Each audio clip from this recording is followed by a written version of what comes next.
Tulsi Gabbard did what I would consider a good interview with Dave Rubin a couple days ago. Now, to be honest, I haven't watched the whole thing, but from what I've seen, there are good parts, like when she was talking about her lawsuit with Google and how Google as a single entity has way too much power to control what people see in their searches and the information people get about elections and candidates running for office. She also talked about water contamination. She talked about the lead crisis in Flint and what's happening in Newark, New Jersey right now. She called out Donald Trump, said he's a brazen liar because he was campaigning talking about how he was going to end the wars. But now that he's president, that's not what he's doing at all. She also had some strong critiques of U.S. imperialism in general, the idea that we're the world policemen and we can go to war and invade or attack whatever country we want, whenever we want, because we're the policemen and we get to do whatever we want. But there were also bad parts that made me cringe a little and were definitely worthy of criticism. Like, there was this weird part of the interview where she lets Dave Rubin get away with this weird framing that all the Democrats and liberals and progressives hate the country, but Tulsi Gabbard is somehow different, so she kind of let him get away with that and like fed into that.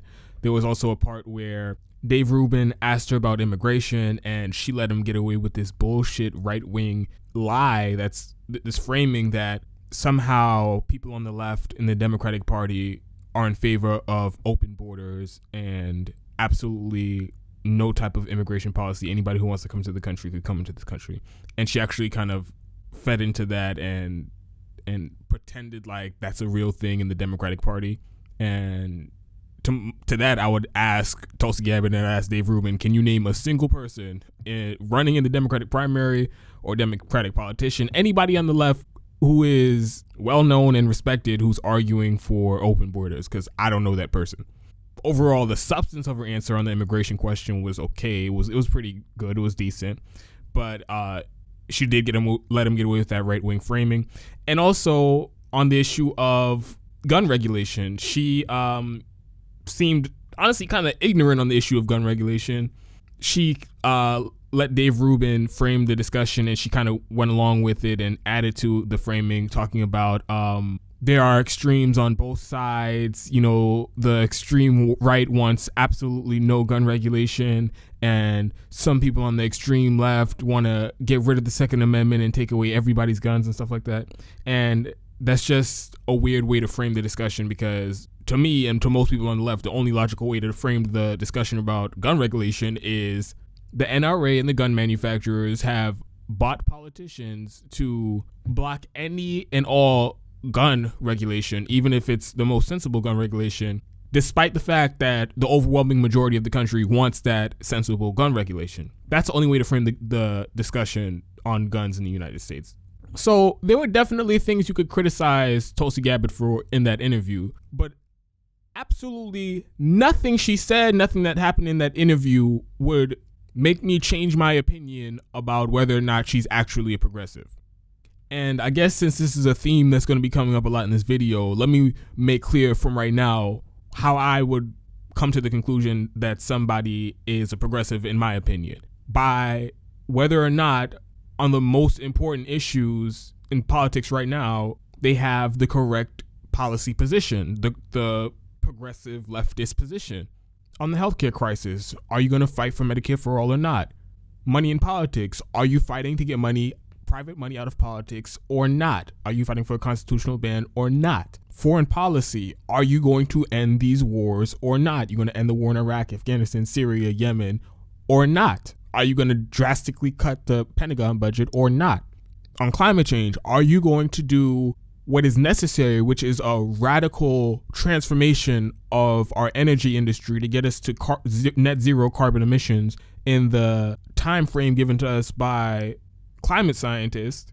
Are you going to take on the fossil fuel industry? Are you going to invest trillions of dollars to rebuild the country's infrastructure so that it runs on green renewable technology? And there is, of course, some other issues, but those are just the major ones that I can think of right now where it's just not debatable. Either you're with progressives and leftists on those issues or you're not. And if you're not with us on those issues, then I can't consider you a progressive. So a trend that I'm seeing with this interview and with Tulsi Gabbard in general is people like to make mountains out of molehills. Those things that I listed about this interview that was bad, those are the criticisms, the legit criticisms TYT made of Tulsi Gabbard interview with Dave Rubin. And if that was it, I wouldn't have anything to say because those criticisms are correct, and I would make those criticisms myself. But they didn't stop there. They tried to use those instances where she let Dave Rubin get away with right-wing framing as justification that Tulsi Gabbard isn't actually a progressive.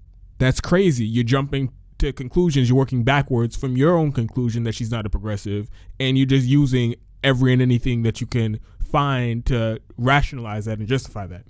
So that's one of the reasons why I'm doing this video today, because I want to point out the fact that TYT loves to blow criticisms, legit criticisms of Tulsi Gabbard out of proportion and act like those minor criticisms, or sometimes it could be pretty big criticisms, are to the magnitude where you can say that she's not a progressive. I also want to point out that it seems very clear throughout this video that TYT did, the segment that they did on Tulsi Gabbard, that breaking down her interview with Dave Rubin was just an afterthought. It seemed like they just wanted to attack Tulsi Gabbard and unload both barrels on her for whatever reason. I'm not sure. I can't confirm. And the third thing that is underlying all of this is this. You can do whatever you want on your show. You can talk about whatever you want on your show. You can post whatever you want on your show.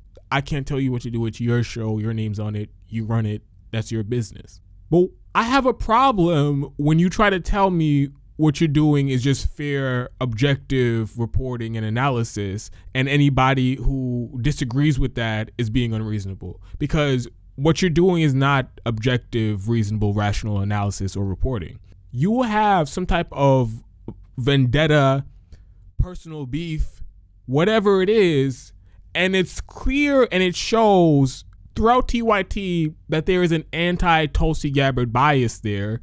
But even though it's clear to everyone on the outside that that's true, they're still lying at TYT and trying to pretend like, no, there's nothing to see here. We're just being objective. We're just covering her rationally and objectively. We're just going by the policies, and there's nothing else. There's nothing else there. That's when I have a problem with it. You can post all the Tulsi Gabbard hate you want, and I'll criticize you for it, but it's your channel. You can do whatever you want. But I really do take offense and have a problem with you trying to lie and pretend like and gaslight and pretend like what you're doing is correct and everybody is wrong for criticizing you for it. I want to show you a clip. It's about 35 seconds long. It's from the TYT segment.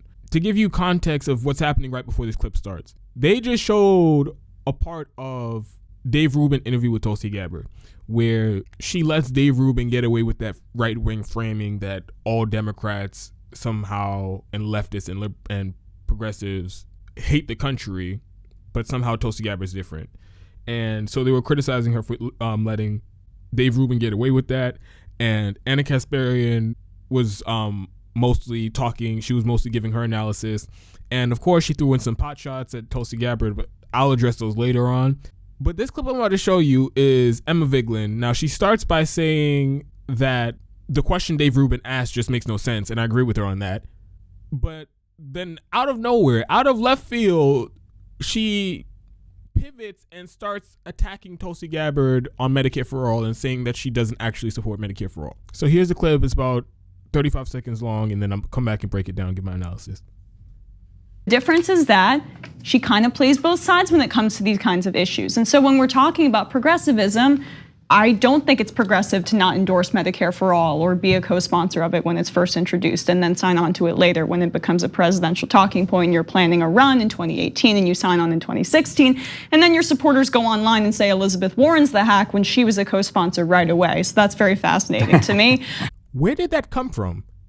That had absolutely nothing to do with the discussion at hand. It had nothing to do with the clip of the interview that they just showed. But for some reason, Emma Vigeland felt like it was necessary to take a shot at Tulsi Gabbard on Medicare for All and claim that she's not a progressive and claim that she doesn't actually support Medicare for All. But that goes to the point that I was making before about how it just seems like doing an analysis of this interview was just an afterthought, and Emma and Anna just the rage that they had for Tulsi Gabbard has just been boiling over, and they've been holding it in since they've been trying to black her out and not talk about her on TYT. But today was a day that they were just going to let it out and come at Tulsi Gabbard both barrels blazing. I swear, like, by the end of the segment, the two of them were like, all right, did you say all the bad shit you had to say about Tulsi Gabbard? Like, yep, I'm good. Did you say all the bad shit you had to say about Tulsi Gabbard? Yep. All right, let's wrap it up, everybody. Like, that seems like that was the point of this segment. But if I had to guess, my speculation, and this is speculation here, it seems like if you listen to the end of the clip there, it seems like Emma was just fed up with people ragging on Elizabeth Warren rightfully because she's wishy-washy on Medicare for All. So she wants to turn it and flip the script on Tulsi Gabbard and pretend like Tulsi Gabbard's the one that you shouldn't trust on Medicare for All. Now to get into the substance of what she's saying on Medicare for All. So this whole smear is based off of Tulsi Gabbard apparently not endorsing or co-signing a Medicare for All bill that was in the House as soon as it was introduced. Pretty sure I've heard Tulsi Gabbard answer this question before. It might have been in an interview with Cenk, but I'm not 100% sure. And her answer was something like, there was a provision I wanted in there or I didn't want in there that was in there. It was some minor detail. If you want to look at that and say, ooh, I don't know, it still kind of makes me cringe a little that you didn't just outright support single payer, okay, you can say that. But are you really going to say she's a fraud and she's lying on Medicare for All and she's not a progressive because she didn't endorse it fast enough for you or she didn't co-sign onto the bill fast enough for you? Even though she does endorse it, even though Medicare for All is on her policy platform, on her campaign website, even though she gave up her position as vice chair of the DNC to campaign for the candidate who made Medicare for All the centerpiece of their campaign, even though she was part of that revolutionary campaign that made Medicare for All the standard for healthcare policy in the Democratic Party. Even though she did all of that and she advocates for it on the campaign trail to this day, unequivocally, even though all of that, because she didn't endorse it fast enough, because she didn't co-sign it fast enough for Emma Vigeland, she's a fraud, she's a liar, she doesn't actually want Medicare for All, she's a centrist establishment shill who's pretending to be a progressive. Like, really? Really? Now, implied in all of that mess is that Tulsi Gabbard was being opportunistic when she eventually did co-sign Medicare for All and endorse the bill. Is this really the argument you want to make when you go to the mat defending Elizabeth Warren? You're going to call somebody else opportunistic? How is it opportunistic for Tulsi Gabbard to forget co-signing the bill?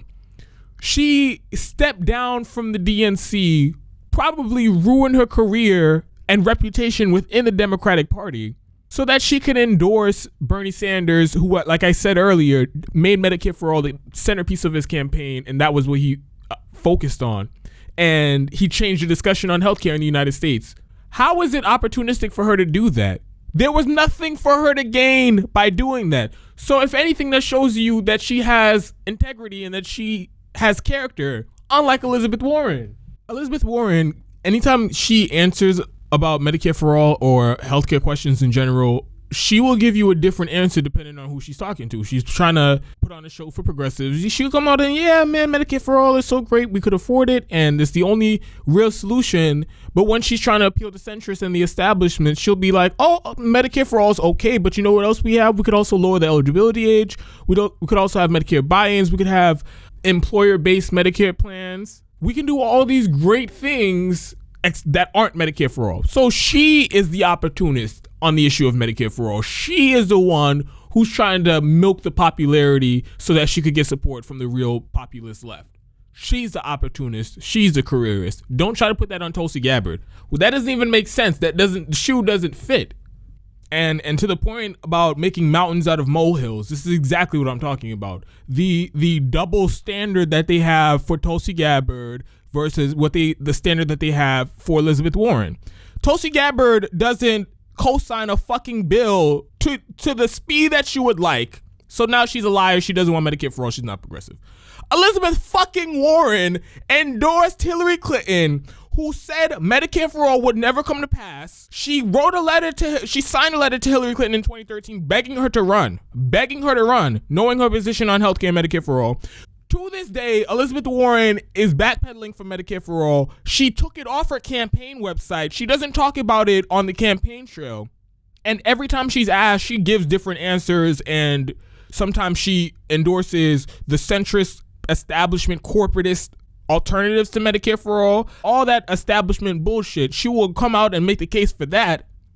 But still, Elizabeth Warren is just a progressive. She's just kind of misguided, and she's confused. She's just confused on Medicare for all. She's confused on how to articulate the message to people that she actually supports Medicare for all. So that's why it comes off sometimes that she's wishy-washy. She just needs to be more clear that she loves Medicare for all, just like Bernie Sanders. That's how Emma Vigeland is going to criticize Elizabeth Warren's Medicare for all bullshit, as if she just doesn't know how to articulate how much she loves Medicare for all. She doesn't know how to get across to people without being confusing that she actually supports Medicare for all just as much as Bernie Sanders.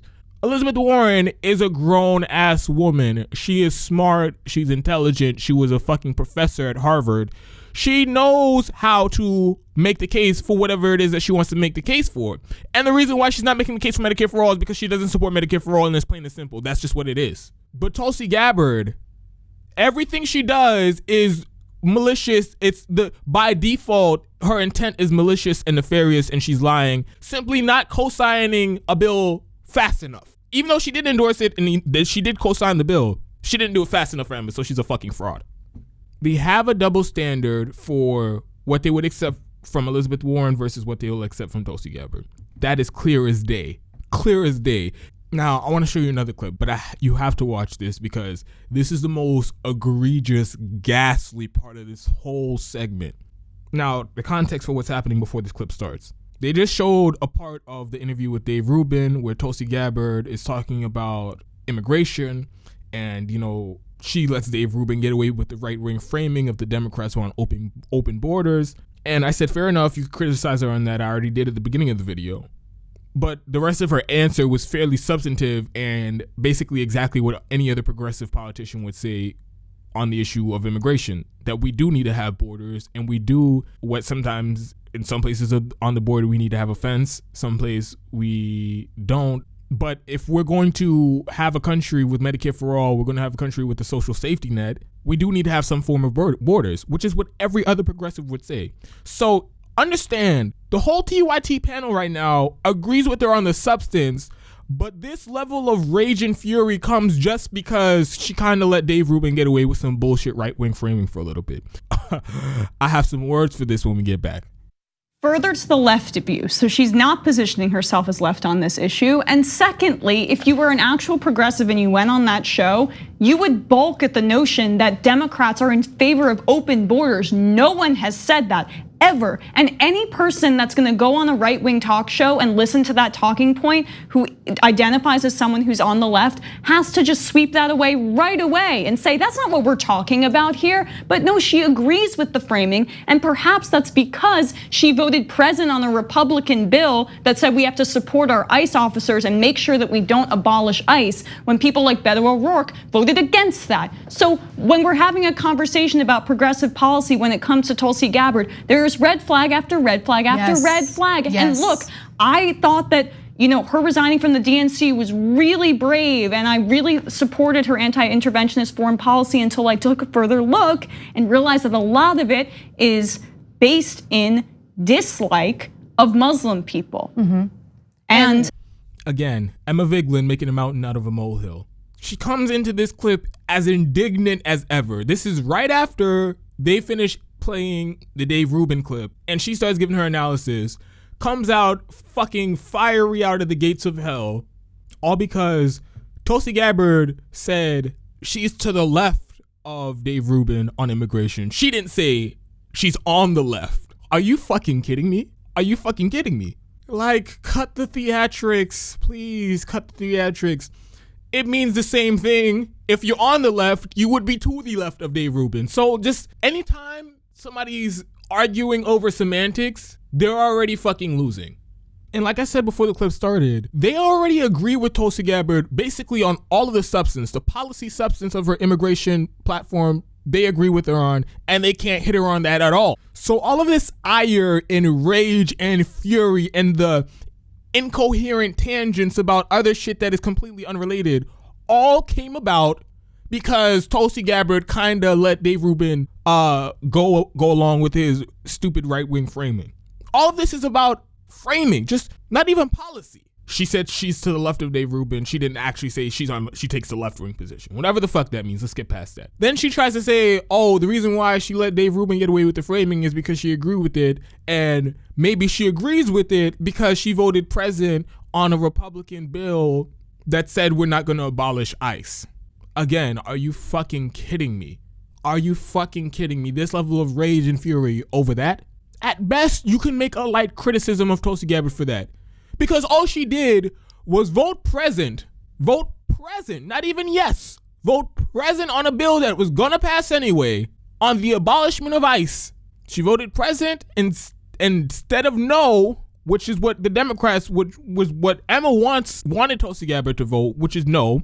Because she voted present, I'm gonna unleash my wrath on Tulsi Gabbard, all because she voted present on a fucking bill. Come on, man. Come on, you're not looking serious. You don't look serious. And then she wants to bring this to a broader discussion of progressivism in presidential candidates. And she says, when it comes to Tulsi Gabbard, it's red flag after red flag after red fucking flag. This is coming from someone who will virulently defend Elizabeth Warren as the second best progressive in this race. Damn near compared to Bernie Sanders every chance she gets. And Tulsi Gabbard is throwing up red flags because she voted present on that one bill that said we're not going to abolish ICE.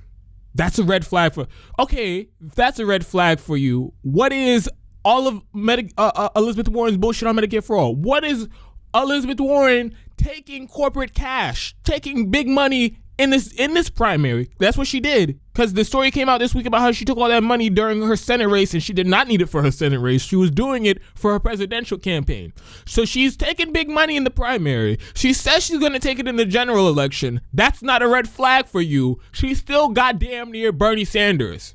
But Tulsi Gabbard, she didn't co-sign Medicare for all, the bill, fast enough for me. Even though she did co-sign it eventually and endorse it and fought for Medicare for all harder than almost anyone in the Democratic Party, with the obvious exception of Bernie Sanders. But yeah, she didn't sign it fast enough for me. So that's a red flag. She voted present on a bill that says we're not going to abolish ICE. That's a red flag. But Elizabeth Warren, she's shitty on foreign policy. That's just a disagreements I have with her.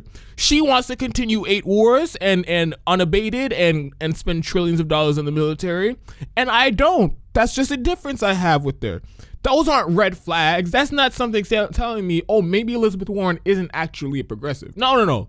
Those are just minor disagreements. But everything with Tulsi Gabbard, did you see that she sneezed and the wind blew it in the eastward direction? There is no way that bitch is a progressive. Everything and anything they hear about Tulsi Gabbard is confirmation that she's not a progressive. All right, now Emma even brings up the fact that Tulsi Gabbard resigned from the DNC to endorse and campaign for Bernie Sanders. So you acknowledge that, and you still have the fucking audacity to just say she's not a progressive because of some arbitrary reasons. She put her fucking neck on the line, her career on the line, everything on the line for Bernie Sanders more than anybody else in the country. And you're going to doubt that you're going to call her out and say she's not a progressive. Where do you get off saying that? So you acknowledge that she did step down from the DNC. And then she also acknowledges that, yeah, Tulsi Gabbard is talking about ending these wars on foreign policy. And then she drops a fucking whopper. This might have been the most egregious thing that any of them said in this entire segment.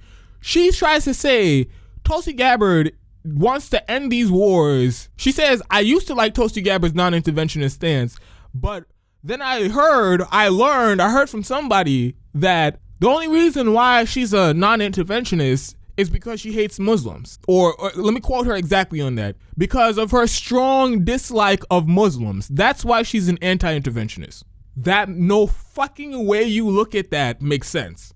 I won't even go that far and say the people who want to stay in all of these regime change wars, who want to stay in all of these wars that we're in all these different countries, whether it's Yemen, Afghanistan, Iraq, Somalia, Sudan, Niger.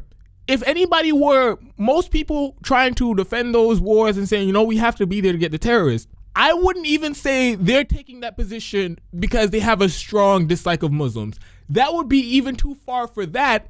And that position entails them killing millions more Muslim civilians than we've already killed. And I wouldn't even go as far as to say they take that position because they have a strong dislike of Muslims. But somehow, in Emma Viglin's rapid ass fucking mind, she turns Tulsi Gabbard's non-interventionism into, she says that the only reason she's a non-interventionist is because she hates Muslims. That doesn't make any sense. That doesn't make any sense. Because I hate Muslims, I'm going to buck the establishment, the entire political establishment, the media establishment, orthodoxy in my country, and the pro-imperialism propaganda that has been pumped into our brains from the time that we can speak fucking English. I'm going to go against all of that, advocate for cutting the military budget, advocated for ending the wars, advocating for putting in place, and Tulsi Gabbard put the Stop Presidential Wars Act. She was the one who introduced that. I'm going to make it harder for presidents to start more of these illegal regime change wars in Muslim countries, and I'm going to do it because I hate Muslims. What the fuck does that make sense? How does that make sense? How does that make sense? Make that make sense. So what I'm about to play next, the clip I'm about to play next is the continuation of this exchange, and Anna jumps in and she starts to give her 2 cents on this. Of course, didn't help at all. Took this further into a ditch. And that's evident in her vote to ban Syrian refugees from coming to the United States. It's evident in the fact that she was the only Democrat in Congress who was willing to go see Benjamin Netanyahu speak before Congress in his disdain for the Iran nuclear deal. And imagine if Elizabeth Warren did that, seriously. Oh, I mean, we know that there's a double standard when it comes to the individuals who support Tulsi Gabbard. There are certain things that she can do that they will overlook. They don't care, right? It's totally fine. But if any other candidate, including Warren or even Bernie Sanders, had voted the same way, the reaction would be different. Can you imagine if Elizabeth Warren had voted in favor of a resolution condemning the BDS movement? I mean, we wouldn't stop hearing about it, right? And by the way, that would be legitimate criticism. We would criticize her for that. But I want to move on to one other thing, because you're right, the way. So now Anna brings up Tulsi Gabbard's vote on some bill about Syrian refugees coming into the country. I'm not going to get into all that. The details of all that is very convoluted and so many details in it. What I'm going to say is I didn't agree with Tulsi Gabbard on that vote. I don't agree with her on that vote, and I'm not going to defend that vote. But what does it have to do with the conversation that they were just having? What does it have to do with the Dave Rubin, Tulsi Gabbard clip that they just showed?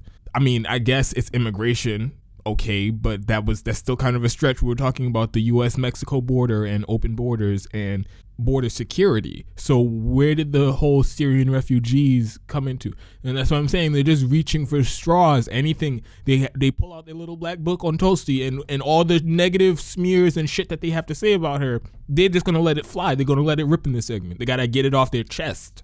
Then she brings up Tulsi Gabbard going to Netanyahu's speech in Congress when he was shitting on the Iran deal. Again, I don't know what the fuck was going through Tulsi Gabbard's mind. I'm not going to defend that. But what the fuck does it have to do with the conversation at hand? Like, you're just reaching. You just want to hit Tulsi Gabbard with everything you can hit Tulsi Gabbard with.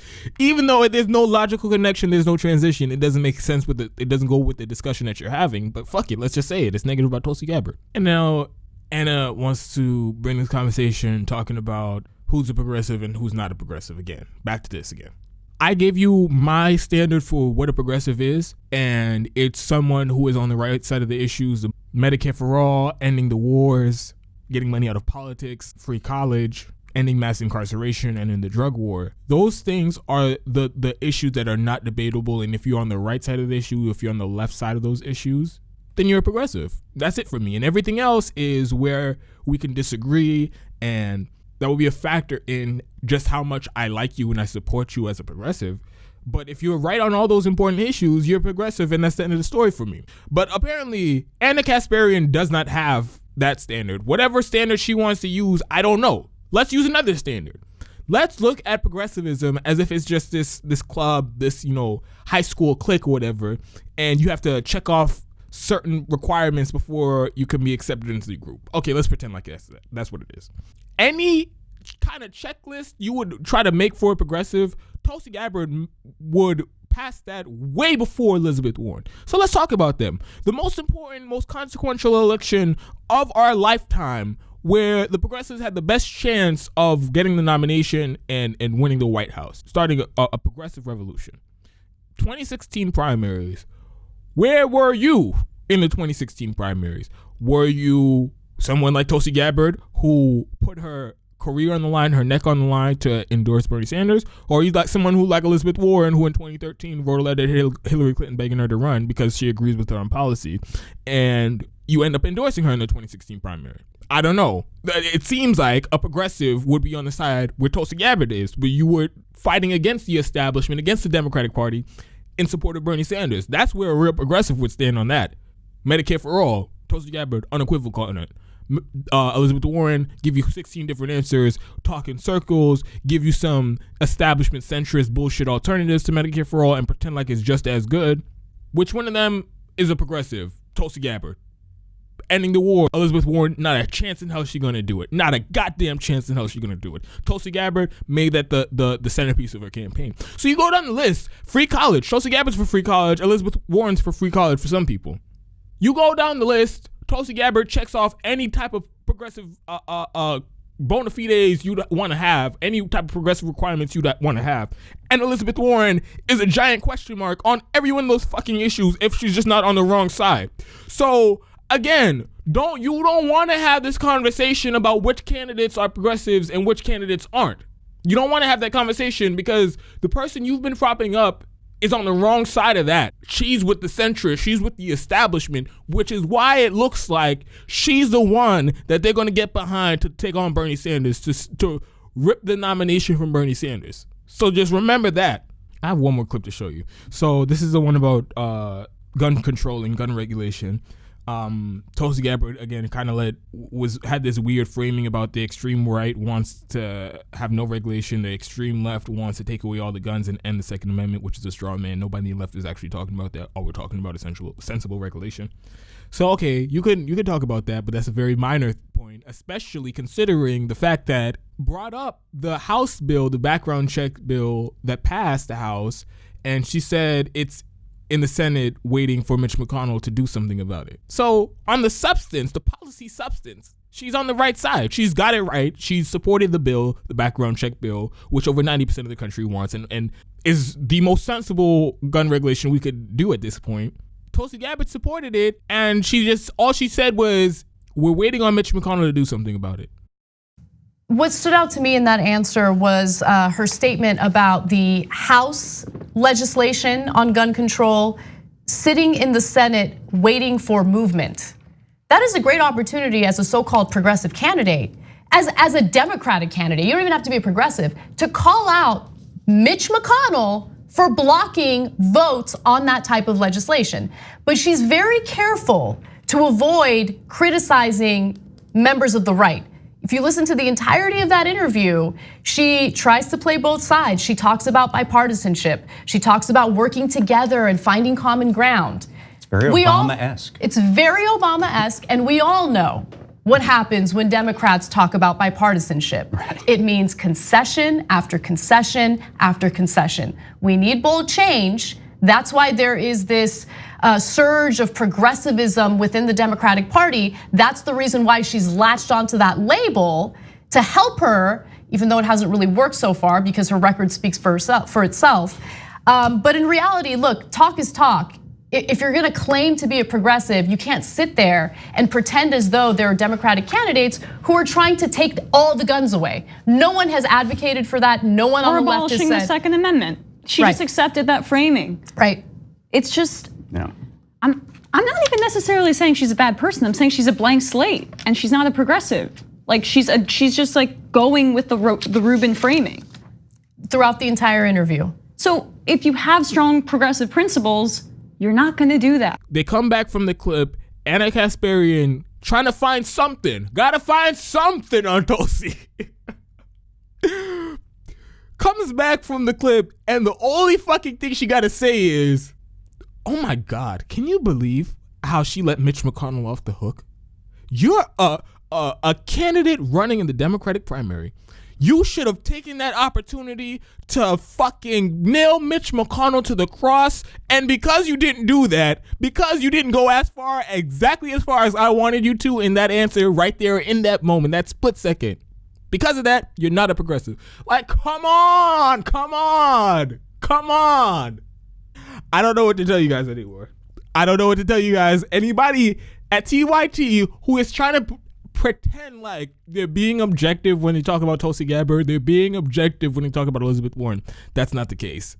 That isn't the case. And I have to say, you're lying at this point. You're lying. There's no way you can see that and pretend like what's happening at TYT is completely above board, it's completely objective, and there's no personal feelings involved, there's no personal bias involved at all. Don't tell me that shit, because you're gonna make me mad.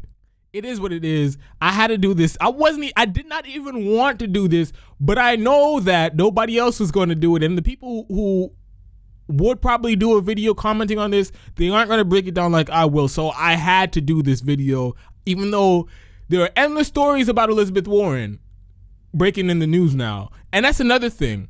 All of this nitpicking of Tulsi Gabbard, while Elizabeth Warren is lying about not taking corporate money in the primary, while she's talking to Hillary Clinton behind the scenes, while she's trying to get the superdelegates on the side so that if it comes to it, they could steal the nomination from Bernie in the convention and give it to her. All of this shit about Elizabeth Warren, her dodging Emma Viglin's question on why she voted to increase the Pentagon budget.